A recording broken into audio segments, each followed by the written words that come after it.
సినిమాల కంటే తనకు సమాజం దేశమే ముఖ్యమని డిప్యూటీ సీఎం పవన్ కళ్యాణ్ స్పష్టం చేశారు. అపార రాజకీయ పరిపాలన అనుభవం ఉన్న చంద్రబాబు వద్ద తాను నేర్చుకోవడానికి సిద్ధంగా ఉన్నానన్నారు. అద్భుతాలు చేయడానికి చేతిలో మంత్రం ఏమీ లేదని, గుండెల నిండా నిబద్ధత మాత్రమే ఉందన్నారు. మైసూరువారిపల్లిలో జరిగిన గ్రామ సభలో డిప్యూటీ సీఎం పవన్ కళ్యాణ్ పాల్గొన్నారు. ఈ సందర్భంగా ఆయన మాట్లాడుతూ గ్రామాలు బాగుంటేనే దేశం బాగుంటుందని, గ్రామ స్థాయి నుంచి వచ్చిన నాయకులే జాతీయ స్థాయికి ఎదిగారన్నారు. గ్రామ స్థాయి నుంచి రాష్ట్ర స్థాయి వరకు ప్రతి ఒక్కరూ అభివృద్ధికి కృషి చేయాలన్నారు. తనకు సినిమాల కంటే సమాజం దేశమే ముఖ్యమన్నారు పవన్. 75% గ్రామాల్లో వైసీపీకి చెందిన సర్పంచ్లే ఉన్నారన్నారు. స్వర్ణ పంచాయతీల ఏర్పాటే మన లక్ష్యమన్నారు. 41,000 కోట్ల రూపాయలు గ్రామాల అభివృద్ధికి ఖర్చు పెట్టామని గత ప్రభుత్వం చెప్పిందని, కానీ వాస్తవానికి ఖర్చు పెట్టింది మాత్రం 15,000 కోట్లే అన్నారు పవన్. రాయలసీమ చదువుల నేల అన్నారు పవన్. బాధ్యతల నుంచి తాము ఏం పారిపోమన్నారు. అపార రాజకీయ పరిపాలన అనుభవం ఉన్న చంద్రబాబు వద్ద తాను నేర్చుకోవడానికి సిద్ధంగా ఉన్నామన్నారు పవన్. ప్రజల కోసం కూలీ కాపరిగా పనిచేసేందుకు కూడా తాను సిద్ధమయ్యారు. అద్భుతాలు చేయడానికి చేతిలో మంత్రం ఏం లేదన్నారు. గుండెల నిండా నిబద్ధత మాత్రమే ఉందన్నారు. ఎక్కడో కూర్చోబెట్టి మనం బెంగళూరుకి వెళ్ళడం కాకుండా మన రైల్వే కూడూరులో మన 112 పంచాయతీల్లో వేరే చోటకి వెళ్లకుండా, అంటే ఇక్కడే సైబర్ నెట్ కనెక్టివిటీ, గ్రామాల్లో బ్రాడ్బ్యాండ్ కల్పన, ఫైబర్ ఆప్టిక్స్ ద్వారా గ్రామాలను డిజిటల్ భారత్ వైపు మనం అడుగులేస్తా ఉన్నాం.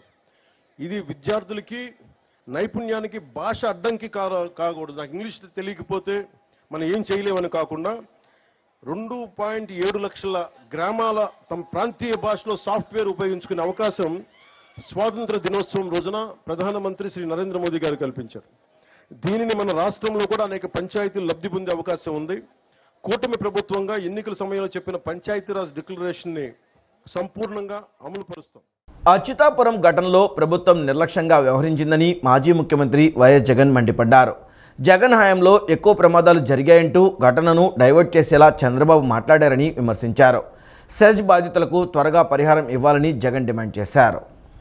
అచ్యుతాపురం సెజ్ బాధితులను మాజీ ముఖ్యమంత్రి వైఎస్ జగన్ పరామర్శించారు. ఎసెన్షియా ఫార్మా ప్రమాద బాధితులతో మాట్లాడి బాధితుల ఆరోగ్య పరిస్థితిని వైద్యులను అడిగి తెలుసుకున్నారు. బాధితులకు మెరుగైన వైద్యం అందించాలని వైద్యులకు సూచించారు. అనంతరం ఆయన మీడియాతో మాట్లాడుతూ అచ్యుతాపురం ఘటనలో ప్రభుత్వం నిర్లక్ష్యంగా వ్యవహరించిందని, ప్రభుత్వం స్పందించిన తీరు బాధ కలిగిస్తుందన్నారు. ఇలాంటి ఘటనే తమ ప్రభుత్వ హయాంలో కూడా జరిగిందన్నారు మాజీ ముఖ్యమంత్రి వైఎస్ జగన్. అప్పుడు తెల్లవారుజామున ఘటన జరిగితే 5 గంటల వరకు కలెక్టర్ స్పాట్కు చేరుకున్నారు. ₹1 కోటి పరిహారం ఇచ్చిన తొలి ప్రభుత్వం తమదే అన్నారు జగన్. అయితే అచ్యుతాపురం ఘటనలో ప్రభుత్వం నిర్లక్ష్యంగా వ్యవహరించిందన్నారు. ప్రభుత్వం స్పందించిన తీరు బాధ కలిగిస్తుందన్నారు. బాధితులకు వెంటనే వైద్యం అందలేదన్నారు. ఘటనా స్థలానికి కలెక్టర్లు, అధికారులు ఎవరూ వెళ్లలేదన్నారు. మా హయాంలోనే ప్రాపర్ ప్రోటోకాల్ తీసుకొచ్చామన్నారు జగన్. జగన్ హయాంలో ఎక్కువ ప్రమాదాలు జరిగాయంటూ ఘటనను డైవర్ట్ చేసేలా చంద్రబాబు మాట్లాడారన్నారు. చంద్రబాబు మాటలు ఆశ్చర్యం కలిగించాయన్నారు. కార్మిక శాఖ మంత్రి కూడా తన దగ్గర వివరాలు లేవని చెప్పడం విడ్డూరమన్నారు. సెస్ బాధితులకు త్వరగా పరిహారం ఇవ్వాలని జగన్ డిమాండ్ చేశారు. ఘటన జరిగిన తర్వాత ఘటన స్థలానికి కలెక్టర్ ఎప్పుడు పోయాడు, అధికారులు ఎప్పుడు పోయారు, కమిషనర్ ఎప్పుడు పోయారు అన్నది ఒక్కసారి గమనిస్తే ఇంకా బాధ కలిగించే అంశాలు. అధికార పార్టీకి సంబంధించిన నాయకులు ఎప్పుడు పోయారు అని చూస్తే ఇంకా బాధ కలిగించే అంశాలు. కనీసం ఘటన జరిగితే కనీసం అంబులెన్స్ను కూడా కనీసం మొబిలైజ్ చేసి ఆ ప్రాంతానికి తీసుకుని రాని పరిస్థితి. బాధితులు ఎవరైతే ఉన్నారో వాళ్ళందరినీ కూడా కంపెనీకి సంబంధించిన బస్సుల్లో తీసుకొస్తా ఉన్నారు, హాస్పిటల్లోకి తీసుకొని పోయే పరిస్థితి. నేను ఒకసారి తేడా గమనించమని అడుగుతా ఉన్నా. ఇలాంటి ఘటనే ఒకసారి మా ప్రభుత్వ హయాంలో కూడా జరిగింది. ఎల్జీ పాలిమర్స్ అనే ఘటన జరిగింది. కోవిడ్ మహమ్మారి ఉన్న సమయం అది. మేలో జరిగింది. మే 2020 ప్రాంతంలో జరిగింది. ఒకవైపున కోవిడ్ మహమ్మారి ఉంది. ఉన్నప్పటికీ కూడా ప్రభుత్వం ఎలా పలికింది, ఎలా స్పందించింది అని ఒక్కసారి కంపారిజన్ చేయాలి. అచ్యుతాపురం సెజ్లోని ఎసెన్షియా అడ్వాన్స్డ్ సైన్స్ ఫార్మా కంపెనీలో జరిగిన ఘోర ప్రమాదాన్ని మరొక ముందే పరవాడ ఫార్మా సెజ్లో మరో ప్రమాదం చోటు చేసుకుంది. పరవాడ ఫార్మా సెజ్లో జరిగిన ప్రమాదంపై ముఖ్యమంత్రి చంద్రబాబు నాయుడు వెంటనే స్పందించారు. జిల్లా అధికారులతో మాట్లాడి వివరాలు తెలుసుకున్నారు. బాధితులకు అందుతున్న వైద్యంపై సైతం చంద్రబాబు ఆరా తీశారు. వరుస ప్రమాదాలు అనకాపల్లి జిల్లాను అల్లాడిస్తున్నాయి. అనకాపల్లి జిల్లా అచ్యుతాపురం సెజ్లోని ఎసెన్షియా అడ్వాన్స్డ్ సైన్స్ ఫార్మా కంపెనీలో జరిగిన ఘోర ప్రమాదాన్ని మరవక ముందే పరవాడ ఫార్మా సెజ్లో మరో ప్రమాదం చోటు చేసుకుంది. అర్ధరాత్రి 12:30 ప్రాంతంలో జవహర్లాల్ నెహ్రూ ఫార్మాసిటీలో ఉన్న సినర్జిన్ యాక్టివ్ ఇంగ్రీడియంట్స్ సంస్థలో ప్రమాదం జరిగింది. 4 కార్మికులకు గాయాలయ్యాయి. ప్రాణ నష్టం జరగకపోవడంతో అంతా ఊపిరి పీల్చుకున్నారు. పర్వాడ ఫార్మా సెల్స్లో జరిగిన ప్రమాదంపై ముఖ్యమంత్రి చంద్రబాబు నాయుడు వెంటనే స్పందించారు. జిల్లా అధికారులతో మాట్లాడి వివరాలు అడిగి తెలుసుకున్నారు. బాధితులకు అందుతున్న వైద్యం సైతం చంద్రబాబు ఆరా తీశారు. మెరుగైన వైద్యం అందించేందుకు అవసరమైన అన్ని చర్యలు తీసుకోవాలని వైద్యులను చంద్రబాబు ఆదేశించారు. హోంమంత్రి ఇతర ఉన్నతాధికారులను వెంటనే బాధితుల వద్దకు వెళ్లాలని ఆదేశించారు. ప్రమాదంలో 4 కార్మికులకు గాయాలయ్యాయి. వారికి ప్రస్తుతం ఓ స్థానిక ప్రైవేట్ ఆసుపత్రిలో చికిత్సను అందిస్తున్నారు. గాయపడిన 4 కార్మికులు జార్ఖండ్ వాసులుగా గుర్తించారు. ఘటన బాధితులకు అందుతున్న సాయంపై తనకు ఎప్పటికప్పుడు సమాచారం పంపాలని అధికారులను ఆదేశించిన సీఎం చంద్రబాబు ఇంకా ఈ ప్రమాదంలో గాయపడిన క్షతగాతులను విశాఖపట్నం ఇండస్ హాస్పిటల్లో MP CM Ramesh, MLA Manchukalla Ramesh Babu పరామర్శించారు. శ్రావణ మాసం 3వ శుక్రవారం సందర్భంగా విజయవాడ ఇంద్రకీలాద్రిపై శ్రావణ శోభ సంతరించుకుంది. వరలక్ష్మీదేవి వ్రతాన్ని ఆచరించేందుకు మహిళలు పెద్ద ఎత్తున తరలివచ్చారు. ఆలయ ప్రాంగణంలోని మహామండపం 6వ అంతస్తులో అమ్మవారి ఉత్సవ విగ్రహాలకు ప్రత్యేక అలంకరణ చేసి సామూహిక వరలక్ష్మి వ్రతాన్ని వేద పండితులు, వైద్య కమిటీ సభ్యులు శాస్త్రోక్తంగా నిర్వహిస్తున్నారు. విజయవాడలోని ఇంద్రకీలాద్రిపై ఉన్న శ్రీ దుర్గా మల్లేశ్వర స్వామివారి దేవస్థానానికి శ్రావణ శోభ సంతరించుకుంది. అమ్మవారికి అత్యంత ఇష్టమైన శ్రావణ మాసంలో కనకదుర్గమ్మను భక్తి శ్రద్ధలతో కొలిచేందుకు భక్తులు పెద్ద ఎత్తున ఇంద్రకీలాద్రికి తరలివస్తున్నారు. శ్రావణ మాసం అందులోనూ శుక్రవారం అమ్మవారిని దర్శించుకుని ప్రత్యేక పూజలు నిర్వహిస్తే ఫలప్రదం అవుతుందని భక్తుల విశ్వాసం. ఈ నేపథ్యంలోనే 3వ శుక్రవారం అమ్మవారి దర్శనంతో పాటు వరలక్ష్మీదేవి వ్రతాన్ని ఆచరించేందుకు మహిళలు పెద్ద ఎత్తున తరలివచ్చారు. ఆలయ ప్రాంగణంలోని మహామండపం 6వ అంతస్తులో అమ్మవారి ఉత్సవ విగ్రహాలకు ప్రత్యేక అలంకరణ చేసి సామూహిక వరలక్ష్మి వ్రతాన్ని వేద పండితులు, వైదిక కమిటీ సభ్యులు శాస్త్రోక్తంగా నిర్వహిస్తున్నారు. వీటితో పాటు అమ్మవారి ఆర్జిత సేవలైన చండీ హోమం, ఖడ్గమాలార్చన, లక్ష కుంకుమార్చన వంటి పూజలలో భక్తులు పెద్ద ఎత్తున పాల్గొంటున్నారు. అమ్మవారి దర్శనానికి వేలాదిగా తరలివస్తున్న భక్తుల రాకను ముందుగా అంచనా వేసిన ఆలయ అధికారులు అందుకు అనుకూలంగా కట్టుదిట్టమైన ఏర్పాట్లు చేశారు. ఇళ్లలో ఎవరైతే వరలక్ష్మి వ్రతం చేసుకోలేని భక్తులు ఉన్నారో, ఆర్థికంగా ఇబ్బందులు ఉన్నవారు ఎవరైతే ఉన్నారో వారందరికీ కూడా ఈరోజు 3వ శుక్రవారం శ్రీ అమ్మవారి సన్నిధిలో సామూహిక వరలక్ష్మి వ్రత కార్యక్రమం ఏర్పాటు చేయడం జరిగింది ఉచితంగా. ఈ వ్రత కార్యక్రమంలో ఆల్రెడీ ఇప్పుడు ప్రొద్దున బ్యాచ్లో సుమారు 400 మంది ఈ కార్యక్రమం ఆచరించి ఉన్నారు. ఇప్పుడు మళ్ళీ 2వ బ్యాచ్ 500 మంది వ్రత కార్యక్రమానికి హాజరై ఉన్నారు. శ్రీ అమ్మవారి సన్నిధిలో ఈ విధంగా చక్కగా వ్రతం ఆచరించడం అనేది ఒక మహద్భాగ్యం. కాబట్టి భక్తులందరూ కూడా ప్రతి సంవత్సరం శ్రావణ మాసంలో 3వ శుక్రవారం జరిగే ఈ వ్రత కార్యక్రమంలో పాల్గొని వారు దీన్ని సద్వినియోగం చేసుకోవాల్సిందిగా కోరుతున్నాము. పొందుతారు. క్లీంకార అర్ధసవిత్రీ చ సౌమంగళ్య అధిదేవత. ప్రపంచంలో స్త్రీలకు సౌమంగళ్యం ఇచ్చే తల్లి, బీజాక్షరాలతో చక్కగా కీర్తింపబడేటువంటి తల్లి. అలాగే అర్ధసవిత్రి సమస్త విధములైనటువంటి ప్రయోజనాలకు కావలసినటువంటి ధనకనక వస్తువాహనాది సంపత్తిని, అలాగే సమస్త విధములైనటువంటి క్షేమాలను ప్రసాదించేటువంటి తల్లి ఆ లక్ష్మీదేవి. అందుకనే ఈ రోజున ఆమెను వరలక్ష్మి శబ్దంతో, వరశబ్దంతో కలిపి ఆ శ్రేష్ఠురాలైనటువంటి లక్ష్మీదేవిని చక్కగా అర్చించి అందరూ కూడా సమస్త విధములైనటువంటి శుభాన్ని, ఆనందాన్ని చక్కగా పొందుతారు. ఈరోజు కనకదుర్గ అమ్మవారి దేవాలయంలో భక్తులందరికీ ఉచితంగా ఒక 1000 మంది దాకా కూడా వరలక్ష్మి వ్రతం ఏర్పాటు చేయడం జరిగింది. ఇంట్లో చేసుకోలేనటువంటి అట్లాంటి వాళ్ళందరికీ కూడా ఈ యొక్క వ్రతం ఏర్పాట్లు అవి జరిగాయి. మీరందరూ కూడా వరలక్ష్మీదేవి యొక్క అనుగ్రహం, కరుణా కటాక్షాలు కలగాలని కోరుకుంటున్నాను. ఉచిత ఇసుక విధానం పటిష్ట అమలుకు చర్యలు తీసుకోవడం జరిగిందని డీసీపీ కేఎం మహేశ్వరరాజు చెప్పారు. విజయవాడలో నిర్వహించిన మీడియా సమావేశంలో జిల్లా కలెక్టర్ సుజనాతో కలిసి ఆయన పాల్గొని మాట్లాడారు. అదనపు చెక్పోస్టులతో నిఘాను పెంచామని తెలిపారు. అక్రమంగా ఇసుక తవ్వకాలు రవాణా జరిపినా నిలవ ఉంచినా చట్టపరి చర్యలు తీసుకున్నట్లు వెల్లడించారు. ఇప్పటి వరకు 22 కేసులు నమోదు చేశామని, అదేవిధంగా 28 వాహనాలను సీజ్ చేసినట్లు తెలిపారు. వివిధ శాఖల అధికారుల సమన్వయంతో మీడియా సహకారంతో ఉచిత ఇసుక విధానాన్ని పకడ్బందీగా అమలు చేస్తున్నట్లు తెలిపారు. సమావేశంలో ఏసీపీ డాక్టర్ రవికిరణ్ పాల్గొన్నారు. బుకింగ్ సెంటర్ని స్టాక్ పాయింట్ని వేరు చేయడం జరిగింది కాబట్టి కంజెషన్ వీలైనంత వరకు తగ్గించడానికి ప్రయత్నం చేస్తాము.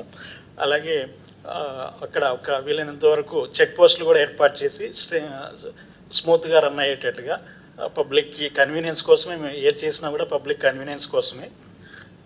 అట్లాగే హోర్డింగు, తర్వాత బ్లాక్ మార్కెటింగు, అదర్ స్టేట్స్కి తీసుకెళ్ళడాలు ఇవన్నీ కూడా వైలేటర్స్ మీద యాజ్ పర్ లా చర్యలు తీసుకోవడం జరుగుతుంది. ఈ 2 నెలల్లో కూడా మేము ఆల్రెడీ 22 కేసులు నమోదు చేయడం జరిగింది. 28 వెహికల్స్ను కూడా సీజ్ చేయడం జరిగింది. ఈ నూతన పాలసీకి అనుగుణంగా మా పోలీస్ తరఫున కూడా ఇంకా అదనంగా చెక్ పోస్టులని స్ట్రెంగ్తన్ చేసుకోవడం, మా యొక్క విజిలెన్స్ని పెంచడం ఇలాంటివి జరుగుతాయి. కూటమి ప్రభుత్వం ఏర్పడినప్పటి నుంచి ప్రజా సమస్యల పరిష్కార వేదికకు బాధితులు వెల్లువెత్తుతున్నారు. ఈ క్రమంలో ఎన్టీఆర్ భవన్లో నిర్వహించిన కార్యక్రమానికి ప్రజలు తరలివచ్చారు. మంత్రి సవితా సహా పలువురు అధికారులు బాధితుల వినతులు స్వీకరించారు. వైఎస్ఆర్సీపీ హయాంలో రాష్ట్ర ప్రజలు ఏదో ఒక విధంగా ఇబ్బందులకు గురయ్యారన్న సంగతి తెలిసిందే. విచిత్రం ఏంటంటే సాయం చేయాల్సిన నాయకులే అధికారం అండతో దోపిడీలు, అక్రమాలకు పాల్పడి సామాన్యులను ముప్పుతిప్పలు పెట్టారు. నేడు కూటమి ప్రభుత్వం ఒక్కొక్కటిగా సవరిస్తూ ప్రజల మన్ననలు పొందుతుంది. ఈ నేపథ్యంలోనే ప్రజాప్రతినిధులు ప్రజల సమస్యలు తెలుసుకుని పరిష్కారాలు చేస్తున్నారు. సమస్యల పరిష్కారం కోరుతూ తెలుగుదేశం కేంద్రం కార్యాలయం ఎన్టీఆర్ భవన్కు ప్రజలు పెద్ద ఎత్తున తరలివచ్చారు. బాధితుల నుంచి మంత్రి సవిత వినతులు స్వీకరించారు. వైఎస్ఆర్సీపీ నేతల భూ కబ్జాలపై బాధితులు ఫిర్యాదు చేశారు. గతంలో రద్దు చేసిన పింఛన్లు పునరుద్ధరించాలని, కొత్త వాటిని మంజూరు చేయాలని విజ్ఞప్తి చేశారు. 5 ఏళ్ల క్రితం విద్యుత్ ఘాతానికి గురై చేతులు కోల్పోయానని, తనను ప్రభుత్వం ఆదుకోవాలని బాపట్ల జిల్లా తాడివారిపాలెంకు చెందిన నాగరాజు కోరారు. గుంటూరు లాలాపేటలో ఉన్న పెద్ద మసీదుకు చెందిన 187 ఎకరాల భూమిని కాజేయడానికి ప్రయత్నిస్తున్నారని కరీం అనే వ్యక్తి ఫిర్యాదు చేశారు. కాపు కార్పొరేషన్ ద్వారా సుమారు 1100 మంది విద్యార్థులకు విద్యా దీవెన నిధులు రావాల్సి ఉందని పలువురు బాధితులు ఆవేదన వ్యక్తం చేశారు.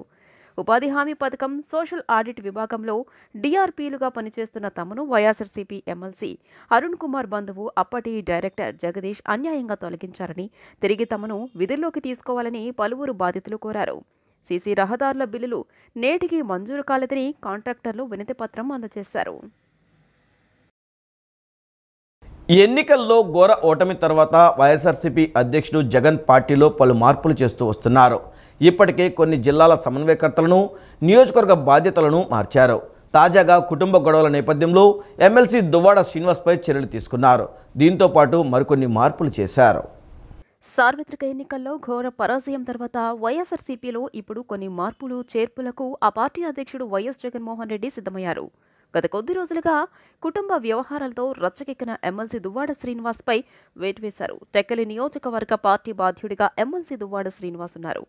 కుటుంబ గొడవల నేపథ్యంలో ఎమ్మెల్సీ దువ్వాడ శ్రీనివాస్పై వైఎస్ఆర్సీపీ అధిష్టానం చర్యలు తీసుకుంది. శ్రీకాకుళం జిల్లా టెక్కలి నియోజకవర్గ ఇన్ఛార్జ్ బాధ్యతల నుంచి దువ్వాడను తొలగించి ఆ పార్టీ సీనియర్ నేత పేరాడ తిలక్కు ఇన్ఛార్జిగా నియోజకవర్గ బాధ్యతలను అప్పగించింది. ఇటీవల టెక్కెల్లో దువ్వాడ శ్రీనివాస్ ఇంటి వద్ద ఆయన భార్య వాణి చేపట్టిన నిరసన దీక్ష ఆంధ్రప్రదేశ్ వ్యాప్తంగా తీవ్ర చర్చకు దారితీస్తుంది. ఈ నేపథ్యంలో పార్టీకి చెడ్డ పేరు వస్తుందని భావించిన వైఎస్ జగన్ టెక్కలి నియోజకవర్గ ఇన్ఛార్జ్ బాధ్యతల నుంచి దువ్వాడ శ్రీనివాస్ను తొలగించారు. దువ్వాడ శ్రీనివాస్పై వేటుతో పాటు పార్టీలో మరికొన్ని మార్పులు సైతం చేశారు. పార్టీ రాష్ట్ర ప్రధాన కార్యదర్శులుగా మాజీ ఎమ్మెల్యే గడికోట శ్రీకాంత్ రెడ్డి, మాజీ ఎమ్మెల్సీ వేంపల్లి సతీష్ రెడ్డి, మాజీ ఎమ్మెల్యే చెవిరెడ్డి భాస్కర్ రెడ్డిలను నియమించారు. వీరికి రాష్ట్ర స్థాయిలో కొన్ని జిల్లాల పార్టీ సమన్వయ బాధ్యతలను సైతం అప్పగించనున్నారు. వీటితో పాటు మరికొన్ని మార్పుల వివరాలను వైఎస్ఆర్సీపీ కేంద్ర కార్యాలయం ప్రకటించింది. వైఎస్ఆర్సీపీ ఏలూరు జిల్లా అధ్యక్ష పదవికి పార్టీకి ఇటీవలే ఆళ్లనాని రాజీనామా చేశారు. దీంతో అతని స్థానంలో కైకలూరు మాజీ ఎమ్మెల్యే దూలం నాగేశ్వరరావును ఏలూరు జిల్లా అధ్యక్షుడిగా నియమించారు. వైఎస్ఆర్సీపీ అనుబంధ విభాగాల్లోనూ మార్పులు చేశారు. ఆయా విభాగాల రాష్ట్ర అధ్యక్షులుగా నియమితులైన వారి వివరాలు ఇలా ఉన్నాయి. యువజన విభాగం రాష్ట్ర అధ్యక్షుడిగా జక్కంపూడి రాజా, బీసీ విభాగానికి ఎమ్మెల్సీ రమేష్ యాదవ్, ఎస్సీ విభాగం అధ్యక్షుడిగా మాజీ ఎమ్మెల్యే టీజేఆర్ సుధాకర్ బాబు, చేనేత విభాగానికి గంజి చిరంజీవి, విద్యార్థి విభాగానికి పానుగంటి చైతన్యను నియమించారు. కలకత్తాలో ట్రైనీ వైద్యురాలిపై అత్యాచారం చేసి ఆమెను హత్య చేసిన ఘటన దేశ ప్రజలను నిర్ఘాంతపరిచిందని Ramarpadu Oxford branch principal Padmavani అన్నారు. దుర్మార్గమైన హేయమైన ఈ చర్యను ప్రతి ఒక్కరూ ఖండించాలన్నారు. ఆడవారి పట్ల ఎలా మెలగాలో ఇంటి నుండే తమ పిల్లలకు నేర్పాలని సూచించారు. కలకత్తాలో ట్రైనీ వైద్యురాలిపై అత్యాచార ఘటనను నిరసిస్తూ గుంటూరు ఆక్స్ఫర్డ్ విద్యా సంస్థల ఆధ్వర్యంలో రామవరప్పాడు బ్రాంచ్కు చెందిన స్కూల్ విద్యార్థులు రామవరప్పాడులో శాంతియుత ర్యాలీ నిర్వహించారు. విద్యార్థులు ప్లకార్డులు పట్టుకుని నినాదాలు చేస్తూ ముందుకు సాగారు. ఈ సందర్భంగా ప్రిన్సిపల్ పద్మవాణి మాట్లాడుతూ కలకత్తాలో ట్రైనీ వైద్యురాలిపై అత్యాచారం చేసి ఆమెను హత్య చేసిన ఘటన దేశ ప్రజలను నిర్ఘాంతపరిచిందన్నారు. దుర్మార్గమైన హేయమైన ఈ చర్యను ప్రతి ఒక్కరూ ఖండించాలన్నారు. ఇప్పటికైనా కేంద్ర రాష్ట్ర ప్రభుత్వాలన్నీ మహిళలకు తమ పని ప్రదేశాల్లో భద్రత కల్పించేందుకు అవసరమైన అన్ని చర్యలు తీసుకోవాలన్నారు. నిందితులను కఠినంగా శిక్షించాలన్నారు. ఆడవారి పట్ల ఎలా మెలగాలో ఇంటి నుండే తమ పిల్లలకు నేర్పాలని సూచించారు. రాబోయే భవిష్యత్తు తరాలను కాపాడుకోవాల్సిన అవసరం ఉందన్నారు. బెంగాల్లో ఒక డాక్టర్ని అమానుషంగా ఎంతోమంది చాలా దారుణంగా ఆమెను చంపిన వైనం మనం చూసాం. ఆల్రెడీ ఒక దిశాని చూసాం, ఒక నిర్భయాన్ని చూసాం. చట్టాలు తీసుకొచ్చిన ప్రభుత్వాలు ఏమీ చేయలేకపోతున్నాయి.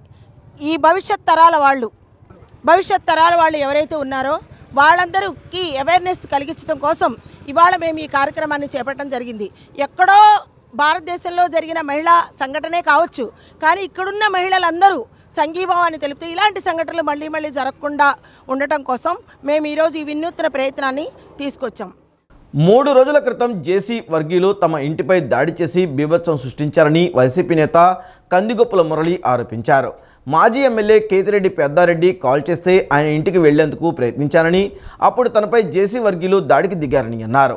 జేసీ కుటుంబాన్ని అదుపులో పెట్టాలని సీఎం చంద్రబాబుకు సూచించారు. తాడిపత్రి అల్లర్ల నేపథ్యంలో జేసీ కుటుంబం అరాచకాలపై వైసీపీ నేత కందిగోపుల మురళి మండిపడ్డారు. 3 రోజుల క్రితం జేసీ వర్గీయులు తమ ఇంటిపై దాడి చేసి బీభత్సం సృష్టించారని అన్నారు. తాడేపల్లి వైసీపీ కేంద్ర కార్యాలయంలో గురువారం మీడియా సమావేశంలో మాట్లాడుతూ తాడిపత్రి అల్లర్ల ఘటనను వివరించారు. మాజీ ఎమ్మెల్యే కేతిరెడ్డి పెద్దారెడ్డి కాల్ చేస్తే ఆయన ఇంటికి వెళ్లేందుకు ప్రయత్నించానని, అప్పుడు తనపై జేసీ వర్గీయులు దాడికి దిగారని వైసీపీ నేత మురళి తెలియజేశారు. దీంతో తాను భయపడి వెనక్కి వచ్చేశానని చెప్పారు. కాసేపటికే వారంతా తమ ఇంటిపైకి వచ్చి దాడి చేశారని పేర్కొన్నారు.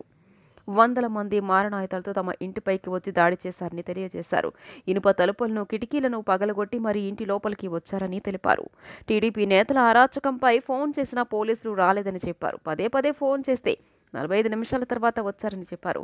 చిన్నపిల్లలు ఆడవాళ్లపై దాడులు చేసి తిరిగి తనపైనే కేసులు పెట్టారని ఆవేదన వ్యక్తం చేశారు. తనకు గన్ లైసెన్స్ ఉన్నప్పటికీ ఫైరింగ్ చేయలేదని మురళి తెలిపారు. గొడవంతా అయిపోయిన తర్వాతే గన్ తీసుకుని బయటకు వచ్చానని స్పష్టం చేశారు. చిన్నపిల్లలు ఆడవారిపై జేసీ కుటుంబం దాడులు చేయడమేంటని ఆగ్రహం వ్యక్తం చేశారు. జేసీ ప్రభాకర్ రెడ్డి చేసే రాజకీయాలు ఇవేనా అని మండిపడ్డారు. జేసీ కుటుంబాన్ని అదుపులో పెట్టాలని సీఎం చంద్రబాబుకు సూచించారు. దాదాపు 100 మంది పైన మొత్తం అంతా తెలుగుదేశం కార్యకర్తలు, జేసీ కుటుంబ కార్యకర్తలంతా వచ్చి విపరీతమైన దాడులు రావడంలోనే వాళ్ళ చేతుల్లో మారణాయుధాలు, కొడవన్లు, పైపులు, గడార్లు, దాదాపు అర్ధగంట సేపు 3/4 గంట సేపు మా ఇంటికి ఉన్న ఇనపడోరు గడార్లతో తీసేయబట్టింది. అది పగలగొట్టారు. మళ్ళీ అది అయిపోయిన తర్వాత ఒక మెయిన్ డోర్, చెక్క డోర్, టేక్ డోర్ ఉంటే అది ఒక 10-15 నిమిషాలు, అంటే దాదాపు 3/4 గంట సేపు పట్టణ నడిబొడ్డులో ఇంత జరుగుతున్న ఎస్పీ గారికి ఇన్ఫర్మేషన్ ఇచ్చాను, డిఎస్పీ గారికి ఇన్ఫర్మేషన్ ఇచ్చాను. 5-10 నిమిషాల్లో రావాల్సిన ఫోర్సు 3/4 గంట సేపు జరుగుతున్నా వచ్చిన పాపాన పోలేదు. సుమారు 45 నిమిషాల తర్వాత పోలీస్ సైరన్ వినపడితే అప్పుడు మా ఇంటి మీదకి వచ్చిన వాళ్ళంతా బయటికి పరిగెత్తి పోయే పరిస్థితి వచ్చింది. ఈ వార్తలు ఇంతటితో సమాప్తం. నమస్కారం.